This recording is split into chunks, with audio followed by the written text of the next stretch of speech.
Bonjour à tous, on se retrouve pour un nouveau Tech Sama Show comme d'habitude pour l'actualité informatique et technologique de la semaine. On se retrouve du coup pour pas mal de news en réalité. Vous avez Intel notamment qui a fait une campagne marketing très discutable et puis vous avez AMD qui leur prouve raison en sortant de nouveaux processeurs que vous allez voir qui portent assez bien à confusion.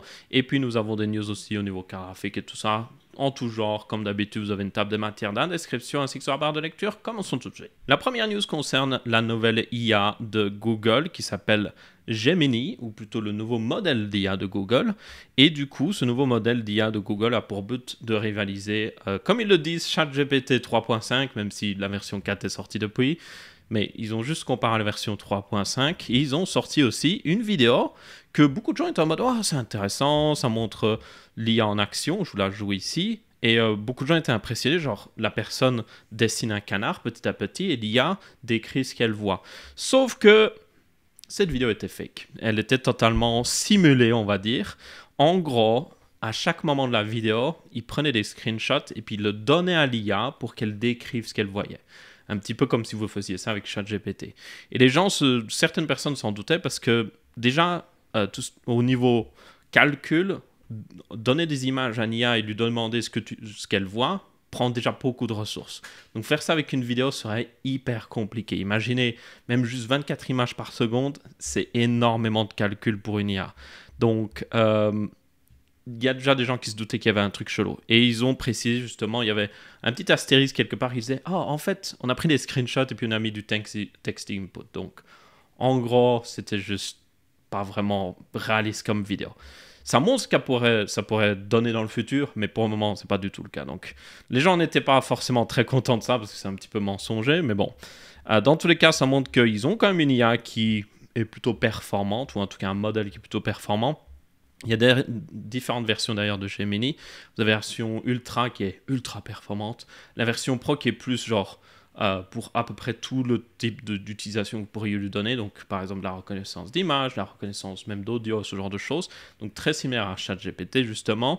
Et puis vous avez une version un peu plus light pour des tâches un petit peu plus légères qui peuvent aussi tourner sur téléphone. Donc là ce serait des tâches plus simples sur téléphone. Donc voilà.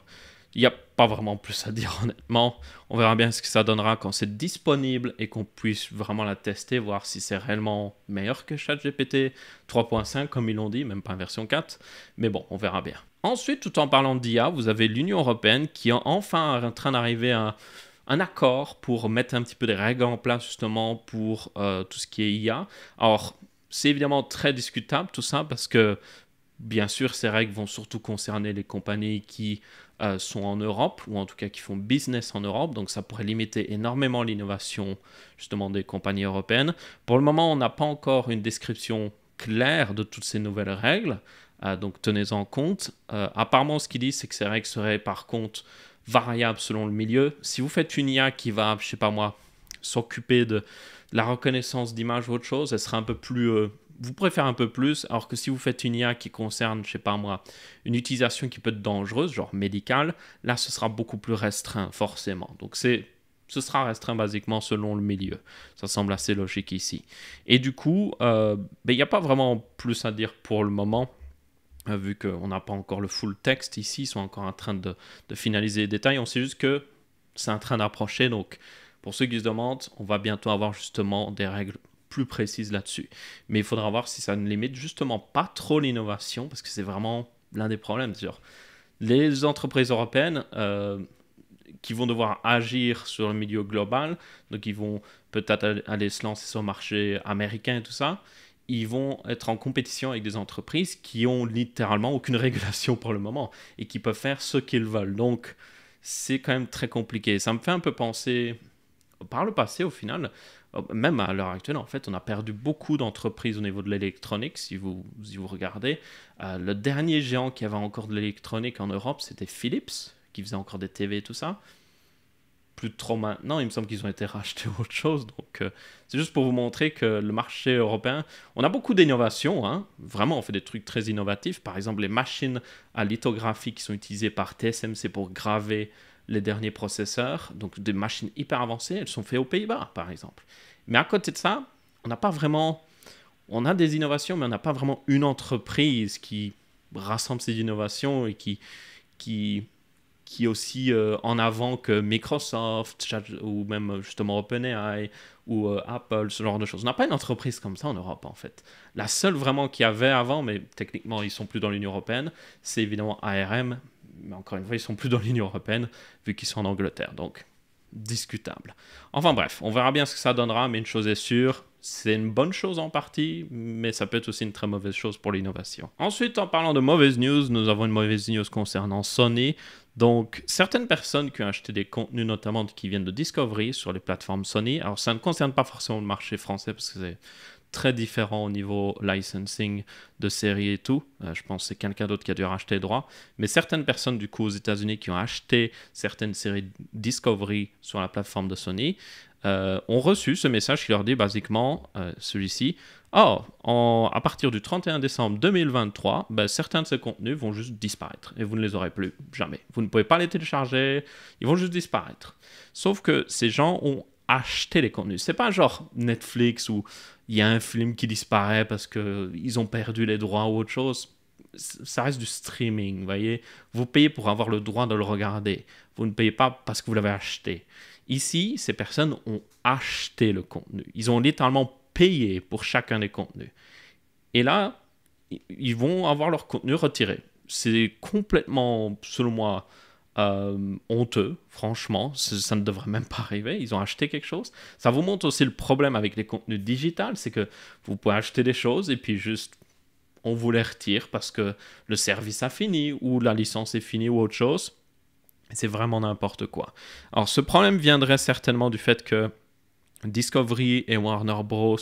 Ont été mergés together, pour je parle en anglais, ont été mergés ensemble et du coup sont devenus une plus grosse entreprise ensemble et ils sont en train de restructurer les choses. Et apparemment, ce sera à cause de ça que Sony n'aurait pas pu acquérir une nouvelle licence. Mais moi, ce que je ne comprends pas, c'est que ça devrait être la loi. C'est si tu payes pour du streaming, ok, ça peut être retiré, mais si tu as payé pour l'avoir, tu as littéralement payé pour le posséder, on ne devrait pas pouvoir te le retirer. Il devrait toujours apparaître dans la librairie de ces personnes, mais seulement les personnes qui l'ont acheté. Les personnes qui ne l'ont pas acheté ne pourraient plus le voir sur la plateforme de Sony, et ces gens-là pourraient toujours les télécharger.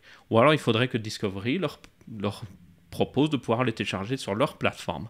Il y a vraiment un énorme problème avec tout ce qui est la gestion des droits, des séries, des films en 2023, parce que tout est connecté maintenant, tout est en ligne. Un ancien système où vous achetiez les droits pour sortir le film dans votre pays, par exemple, je suis belge, je vais acheter les droits pour la Belgique, voilà, je le diffuse en Belgique dans les salles de cinéma, et puis je le vends dans les boutiques qui proposent des films en Belgique. C'était logique à une époque, parce que c'était restreint à des médias physiques. Maintenant, moi, je peux juste aller en ligne et juste regarder ce que je veux. Et du coup, les frontières qu'on se met en place, des anciennes frontières au final, n'ont plus beaucoup de logique, surtout quand vous parlez la même langue. Moi, par exemple, je parle français. Quand je veux regarder certains contenus, ils sont disponibles en France sur certains sites de streaming, mais en Belgique, c'est sur d'autres sites totalement différents parce que c'est quelqu'un d'autre qui a les droits en Belgique pour la même langue. Donc, c'est vraiment n'importe quoi. Donc, il doit y avoir une restructuration à ce niveau-là. Après, je comprends aussi que vous ne pouvez pas avoir un ayant droit qui achète les droits pour toute l'Union européenne non plus, parce que ça coûterait hyper cher. Donc, il y a quelque chose qui doit être fait. Pour moi, ça devrait être plutôt géré au niveau des langues. Vous achetez pour la langue française, et du coup, automatiquement, vous avez une licence pour toutes les personnes qui voudraient le regarder en français, en fait, tout simplement. Un truc dans le genre, peut-être, ce serait plus simple. En tout cas, il faut une restructuration. Et ça vous montre justement qu'il y a un énorme problème. Et encore une fois, oui, si vous achetez quelque chose en ligne, vous devriez le posséder. Vous devriez avoir le droit, au moins, de le télécharger avant que ce soit retiré d'être en ligne ou autre chose. Mais apparemment, là, c'est pas du tout le cas. Ensuite, on a une petite news, en quelque sorte marrante. C'est un petit peu plus un bug de chez Microsoft Store plutôt que d'HP, mais ça permet de faire un parallèle assez intéressant. Mais HP, du coup, ou plutôt l'application printer de HP, s'est installée sur des PC qui n'ont même pas d'imprimante HP. Donc c'est, comme je le dis, un bug qui semble venir de chez Microsoft et le Microsoft Store, ce qui montre que le Microsoft Store est toujours aussi buggé après des années. Donc oui, pour ceux qui se demandaient, avec la sortie de Windows 11, ils ont dit on va améliorer le Microsoft Store, on va le rendre bien et tout ça. toujours de la merde. Honnêtement, c'est toujours n'importe quoi. Il est toujours aussi mauvais.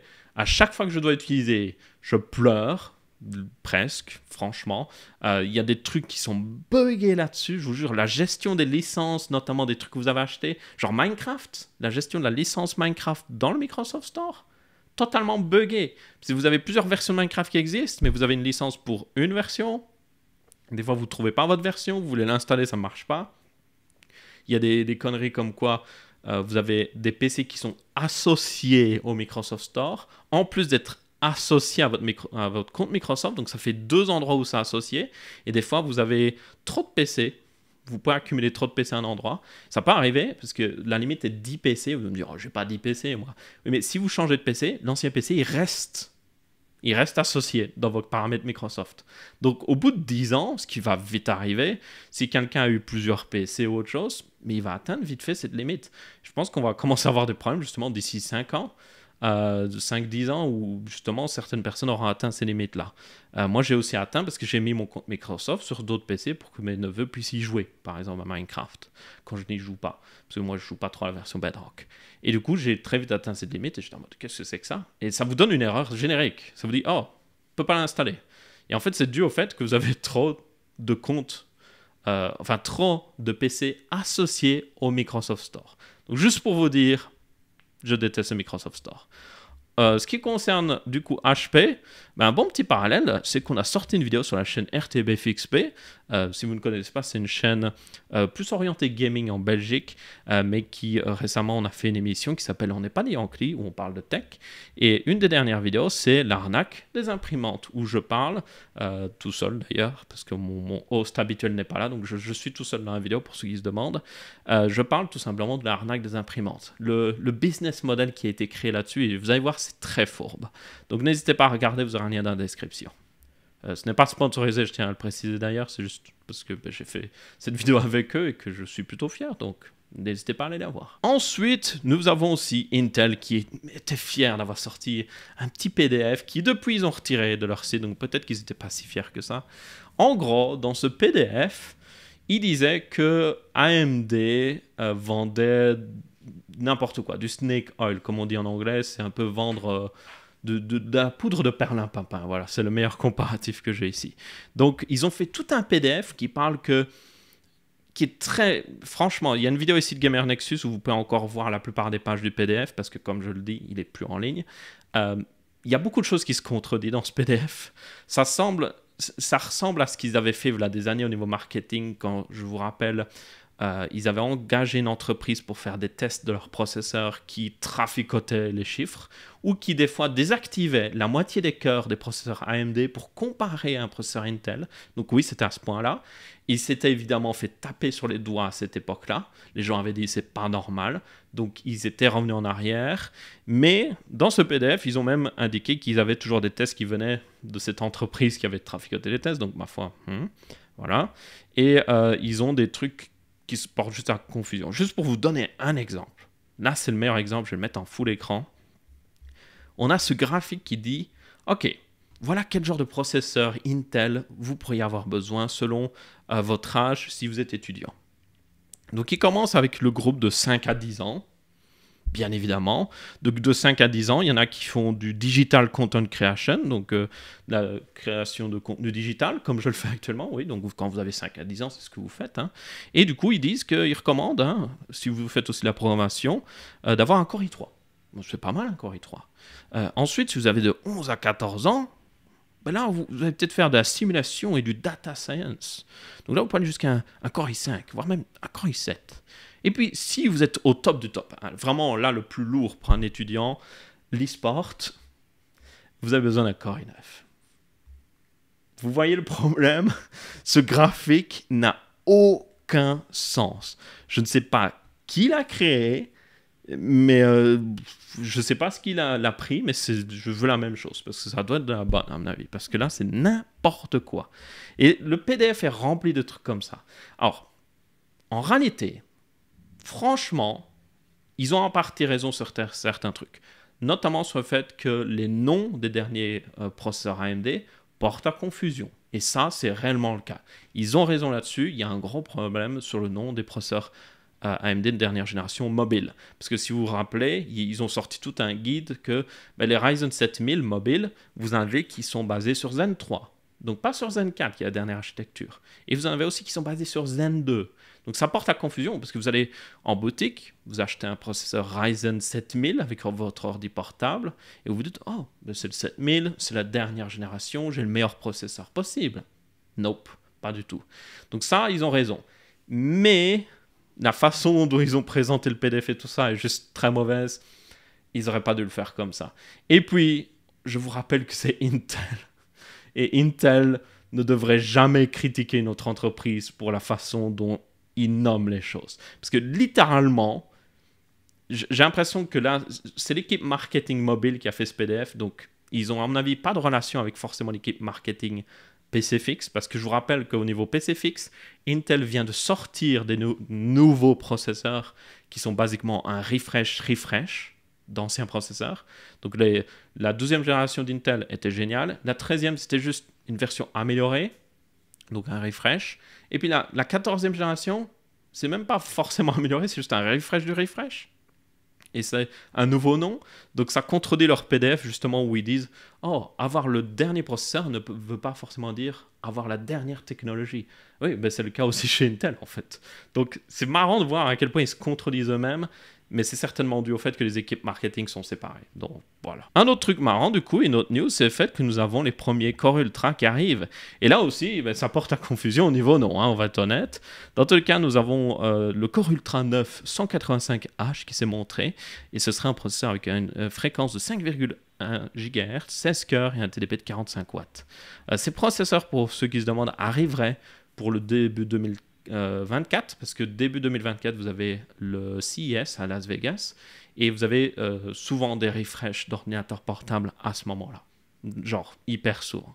Donc, à mon avis, c'est pour ça que ces processeurs arrivent vers ce moment-là. Et je vous rappelle, du coup, ces Core Ultra. Donc, vous avez des Core Ultra 9, des Ultra 7 et des Ultra 5. Donc, oui, je ne sais même pas à quoi ça sert le nom Ultra. Peut-être que ça indique que c'est les meilleurs de leur gamme. Vous voyez, ça porte à confusion, donc comme quoi Intel n'est pas forcément meilleur. Ils utilisent la même architecture d'ailleurs que les anciens Core. Donc c'est la même chose que vous avez dans les 13e générations. Juste refresh à nouveau. Donc vous voyez, hein, quand je dis que Intel fait la même chose, et là c'est au niveau mobile, donc ils se portent vraiment en confusion eux-mêmes avec le PDF qu'on a vu avant. Enfin bref, dans tous les cas, c'est ceux qu'on a vus qui ont cette fameuse configuration multi-chip où ils ont aussi 2 cœurs haute efficacité énergétique sur tout ce qui gère l'entrée et sortie du processeur. Et puis après, les autres cœurs sont séparés sur un autre morceau de silicium à côté. Donc ça permet d'avoir toujours 2 cœurs actifs et de désactiver tous les autres cœurs. En théorie, on verra s'ils le feront. Donc, ce sont ces fameux processeurs qu'on avait vus il y a quelques temps. Donc, c'est plutôt intéressant en réalité comme technologie. On va voir si, évidemment, ça porte ses fruits. Ce ne sont pas forcément des processeurs que vous allez avoir dans des portables gaming. C'est plus pour des ultrabooks, pour ceux qui se demandent. Donc, oui, ne vous attendez pas à avoir le dernier, je ne sais pas moi, Alienware, Legion, ou Asus, ou MSI avec ça, et puis une RTX 4090. Pas vraiment le but. Ici, vraiment, c'est pour les ultrabooks. Donc, yep. Mais ça porte vraiment à confusion au niveau des noms, ça, on est d'accord. D'ailleurs, en parlant de porter à confusion, AMD aussi a fait une annonce qui porte à confusion. Donc, juste pour littéralement illustrer que Intel a quand même raison sur certains points, c'est que AMD va ressortir, du coup, des nouveaux processeurs. Ce sont les Ryzen 8000 Hawk Point. Et en fait, ces Ryzen 8000 Hawk Point, c'est basiquement les Ryzen 7000 qu'on avait vus, les 7040. D'ailleurs, la logique du nom est la même. Quand vous avez un 4 au 3e chiffre, ça veut dire que c'est Zen 4. Donc, les nouveaux processeurs, Ryzen 8000, qui seront basés sur Zen 5, eux, ce sera plutôt des 8055, par exemple, ou des 8050 HS. Donc ici, ce sont vraiment juste les mêmes que les Ryzen 7000, mais avec un nouveau nom et ça fait plus joli. Alors pourquoi ils font ça? Il y a en réalité une bonne raison. On va être honnête, il y a une raison qui est logique. C'est le fait que même si les cœurs sont les mêmes, même si tout le reste est basiquement le même, ils vont inclure un NPU qui est du coup un processeur qui est pour tout ce qui est au niveau intelligence artificielle. Donc, ça permet de calculer. C'est un peu comme les processeurs mobiles ont déjà justement des parties qui sont dédiées à tout ce qui est calcul d'intelligence artificielle, ce genre de choses. Et du coup, c'est dû au fait que je vous rappelle que Windows 12 apparemment serait orienté intelligence artificielle. Genre, il y aurait de l'intelligence artificielle partout dans Windows 12. Et du coup, ben, il y a un besoin pour que ces processeurs aient une partie intelligence artificielle dessus, pour pouvoir faire les calculs qu'il faut en local, pas sur le cloud. Donc c'est pour ça qu'il y a maintenant un besoin pour des processeurs de PC portables et fixes qui ont justement une partie intelligence artificielle intégrée. Alors les cartes graphiques techniquement peuvent le faire, mais voilà, apparemment peut-être Microsoft a mis des prérequis.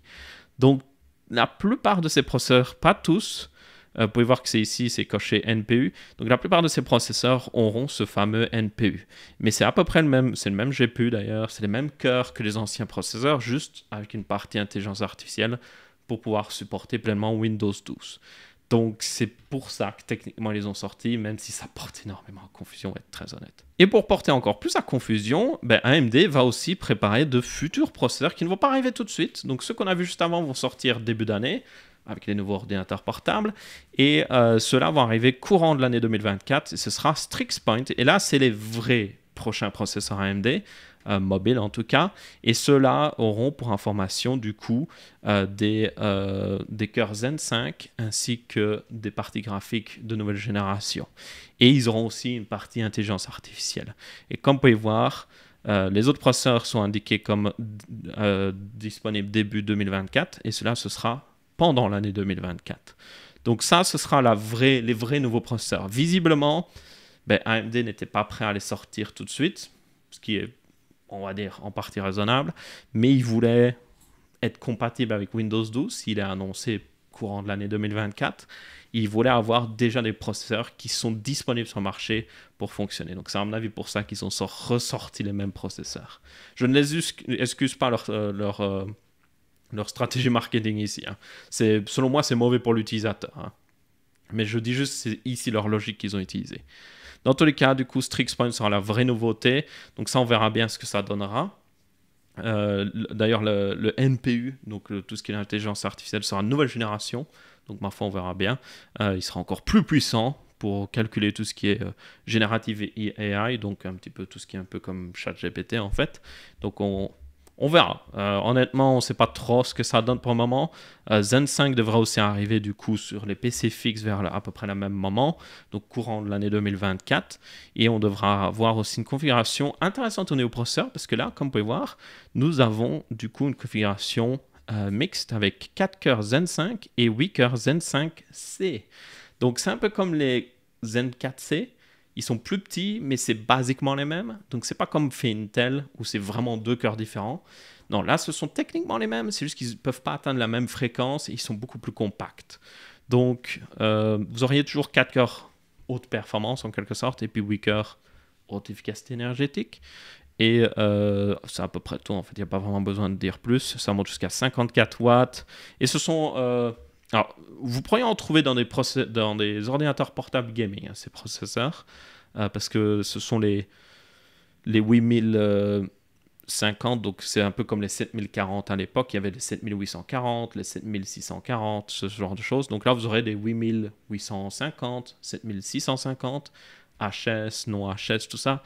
Donc ce sont vraiment des processeurs qui sont aussi destinés pour les portables gaming, mais aussi pour évidemment les Ultrabooks. Donc voilà, il n'y a pas plus à dire. Ensuite, nous avons une vidéo assez intéressante de Hardware Unbox qui parle de FSR 3 parce qu'un jeu est sorti avec FSR 3, un jeu que je pense la plupart des gens ne se sont même pas rendus compte qu'il est sorti, mais le dernier Avatar, parce qu'il y a un jeu Avatar qui est sorti, qui est fait par Ubisoft, je rappelle, il est sorti. Moi-même, je l'ai manqué. J'étais en mode, what? C'est sorti, ça? Je ne sais pas s'il est bien, mais une chose est sûre, il inclut une nouvelle implémentation de FSR 3, et cette implémentation est corrigée par rapport à celle qu'on a vue sur d'autres jeux avant. Donc, notamment, ils ont fixé enfin les problèmes de frame pacing, donc le fait que la carte graphique envoyée incorrectement des images vers l'écran, notamment pour ceux qui utilisaient des écrans avec FreeSync, ce qui était évidemment un énorme problème, parce que la plupart des écrans maintenant sont FreeSync, ou en tout cas G-Sync. Et du coup, vous aviez beaucoup de soucis à ce niveau-là, ça a été corrigé dans ce jeu-là. Vous avez aussi le fait qu'il y avait des problèmes au niveau des mouvements et tout, parce que forcément le plus dur pour FSR 3, et je vous rappelle que FSR 3 comme DLSS 3 a une génération d'images intégrée, et le plus dur c'est de prédire les mouvements pendant que vous avez justement ceci. Ça a été amélioré, c'est toujours pas au niveau de DLSS 3, tenez-en compte, mais c'est impressionnant quand ça marche. Après, on va être très honnête, c'est le genre de truc où, comme DLSS 3, vous devez tester, voir « Oh, j'aime bien dans ce jeu-là, ça tourne bien, ça me donne quelque chose », vous l'activez. Si par contre vous ne l'aimez pas, désactivez-la. Si vous avez une carte NVIDIA, là vous êtes gagnant parce que vous avez les deux technologies. Donc vous pouvez vraiment utiliser celle que vous préférez le plus. Et puis, pour ceux qui ont des anciennes cartes graphiques, ben là, ça vous donne accès, notamment si vous avez des RTX 3000, ben vous n'auriez pas accès à Frame Generation de toute façon. Donc là, au moins, vous y avez accès d'une manière ou d'une autre. Donc si ça vous donne quelque chose, tant mieux, sinon, tant pis. Donc je vous mettrai un lien dans la description vers cette vidéo, c'est assez intéressant de voir toute l'analyse d'image là-dessus, voir aussi ce que ça donne. Encore une fois, c'est pas parfait, vous le verrez bien. Et enfin, on a des écrans courbés comme ceci. Mais pourquoi on n'aurait pas des écrans, en plus d'être courbés comme ceci, ils seraient courbés verticalement?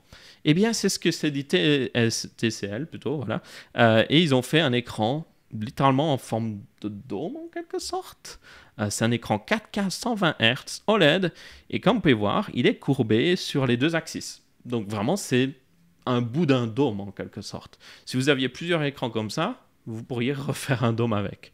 Donc c'est très particulier. Je ne sais pas vraiment si ça donne un avantage. Est-ce que c'est plus immersif? Peut-être. Est-ce que c'est réellement mieux? Alors, pour la création de contenu, on va être très honnête, c'est pas du tout le cas. Si vous faites de la 3D ou autre chose, évitez ce genre d'écran. Mais pour ceux qui font juste jouer à des jeux vidéo, peut-être. Je sais pas trop. Je serais curieux de voir vraiment un de ces écrans devant moi parce que ça a l'air intéressant, mais ça a l'air aussi très gimmick. Mais peut-être justement que ça augmente l'immersion. Je pense que ce serait plus intéressant pour un écran qui est encore plus grand. Parce que si c'est juste un écran de taille normale, il me semble que c'est un 31 pouces ici. Si c'est juste un 31 pouces, est-ce vraiment utile? Mais si c'est un plus gros écran qui vraiment englobe votre vision, le fait qu'il soit courbé comme ça permet de faire en sorte que les pixels qui sont au milieu de l'écran soient à la même distance que les pixels sur le côté. Ça, c'est le plus important avec les écrans courbés, en fait. C'est pour ça qu'ils ont un intérêt. Parce que c'était surtout le cas en réalité avec les anciennes dalles, les dalles VA que vous aviez sur certains écrans. Elles n'avaient pas le même rendu de couleur selon l'angle de vision que vous aviez. Donc si vous regardiez un de ces écrans-là, au milieu de l'écran, les couleurs étaient bonnes, et puis plus vous alliez vers le côté, plus les pixels étaient loin de vous, et l'angle de vision changeait, et là, les couleurs étaient moins bonnes. Et ça, je peux vous le dire que j'ai déjà vu sur un écran 43 pouces, qui était assez grand, et on voyait cette déformation plus on allait loin. Mais un écran OLED n'a pas vraiment ce problème-là. Et puis, encore une fois, 31 pouces, vous voyez moins le problème parce que c'est plus petit. Donc, est-ce vraiment utile maintenant avec des écrans OLED? Discutable. Après, si vous faites un simulateur de conduite ou autre chose, je suppose que c'est un peu plus immersif, donc c'est un peu mieux à ce niveau-là. Mais bon, si ça rajoute énormément au prix, prenez juste un écran plat ou un écran courbé dans un sens et ce sera beaucoup mieux. Et du coup, c'est à peu près tout pour ce Texama Show aussi, un Texama Show un petit peu plus light parce que j'étais malade la semaine dernière. Pour ça qu'il n'y a pas eu trop de vidéos. Maintenant, je suis à nouveau en forme, donc vous aurez à nouveau des vidéos. Du coup, merci à tous d'avoir regardé. J'espère que vous avez bien apprécié. Si c'est le cas, pour laisser un pouce bleu.